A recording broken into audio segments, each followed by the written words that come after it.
probably heard of NT Cutter. NT Cutter is a Japanese brand.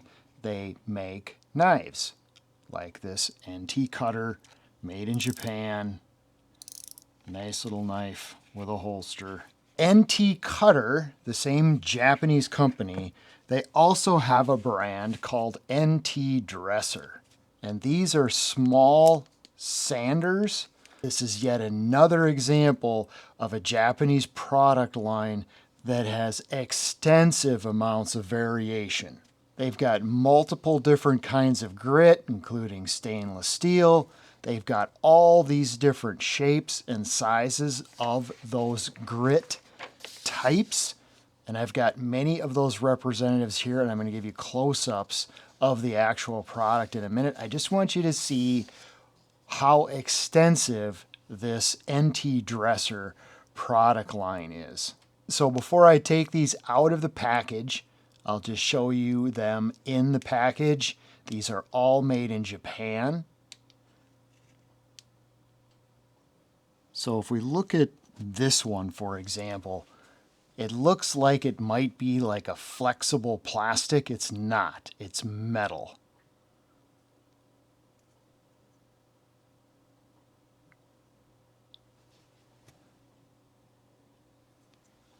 These are two different grits, fine and medium.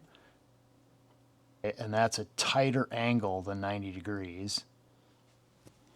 You can see there's no grit on this side. The grit is only on one side because the idea is that you're pushing your finger on the smooth side and sanding with the other side.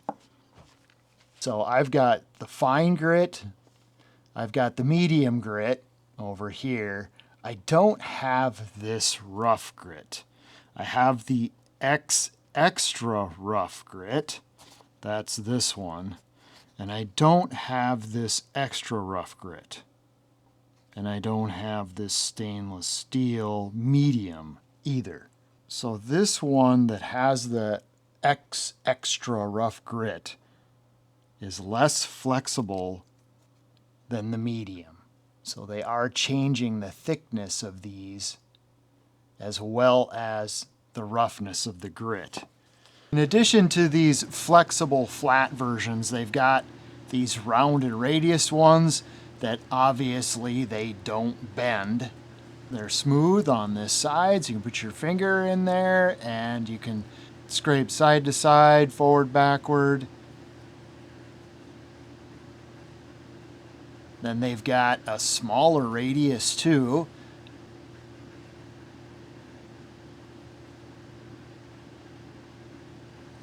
All right, so these are intended for leather, and this Klein Tools coaster is the only leather thing that I have that I can experiment with. So there's a little bit of a burr here on this leather that's been punched out in a die. Let's see what this does. I've never even used this before on leather.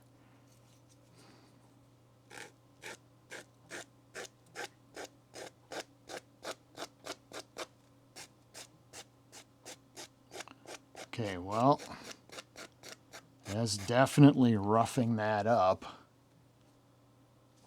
Let's see here. Let's try the fine. Oh, this is the medium, sorry.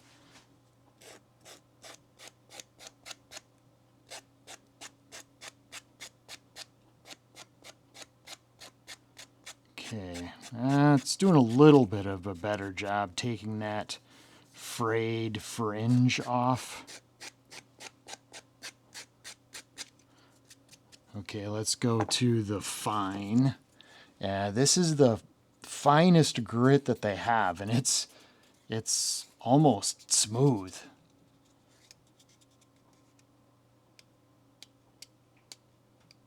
Feels like it's the same pushing or pulling.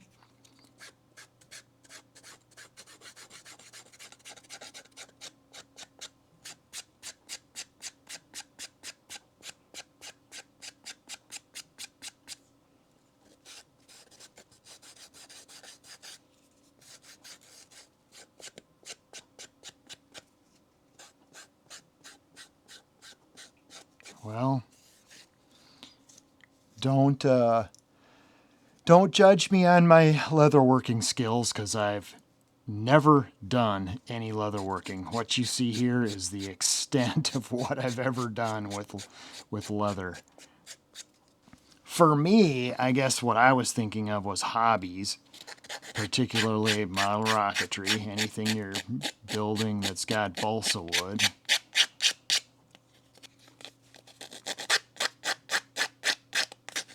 Yeah, that's really coarse. Here, let's go to the medium.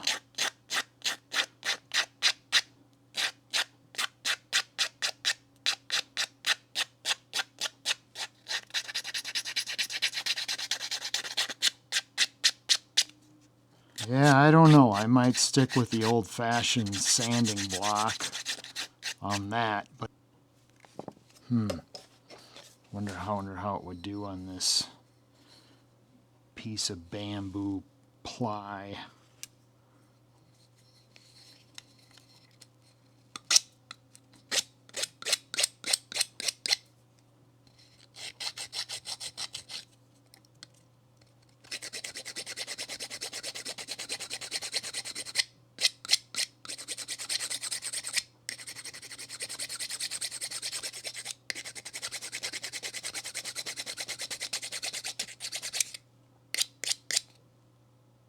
So I also got some of these round ones, and these are essentially the same handle, just shipped with a different size.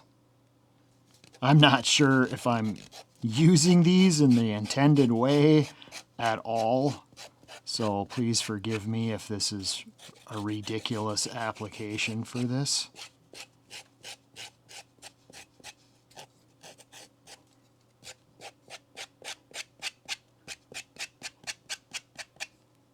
If you buy these that have this handle, you can see that this is a replaceable piece of grit on here. Oh yeah, it does come off. Okay, like that.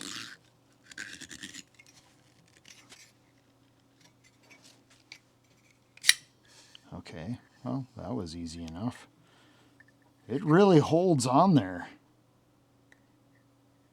And you can see that these are the same handle.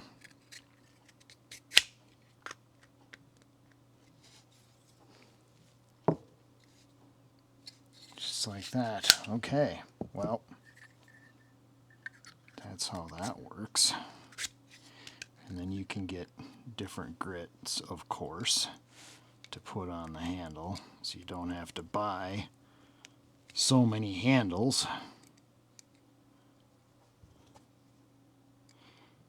I probably bought 2 handles because the cost was so negligible just buying 2 handles with the different sizes of diameters on these. These are not an expensive product line.